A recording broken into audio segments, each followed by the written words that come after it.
आपण आज वांग्याचं भरीत बनवतो. त्यासाठी मी थोडासा गार्लिक घेतला आहे, चॉपिंग टमाटर आहे, कांदे, कढीपत्ता, मिरची आणि सांबार. इकडे आपण वांगे भाजून तेलात तळून त्याला थंड पाण्यात ठेवलं आहे की त्याचा छिलटा काढून त्याला असं स्मॅश. असं मी ते छिलून 3 वांग्याचं भरीत आहे. त्याला मॅश करून घेतो आहे, म्हणजे हे कालवण केलं की थोडं व्यवस्थित राहते जे फोडण्यापेक्षा.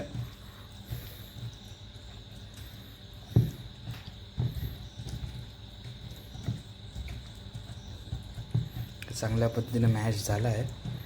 तसं कोणी चाकूनं पण करतात, कोणी मॅश झाला आहे तसं कोणी चाकूनं पण करतात, कोणी हातानं पण करतात. मी हातानं करतात.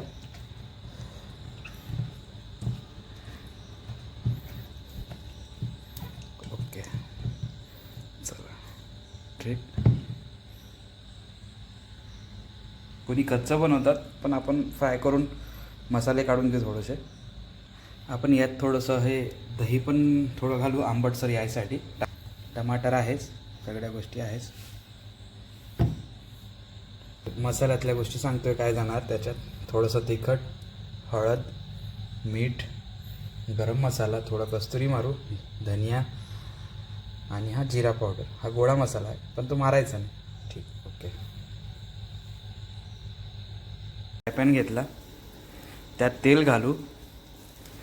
बऱ्यापैकी तेल घेतलं आहे, जवळपास अर्धा पावपेक्षा बी थोडं कमी, म्हणजे 2 चम्मच आहे बऱ्यापैकी. ठीक, ते जळत आहे. त्यात आपण पहिले गार्लिक टाकू, घेऊ टमाटरला.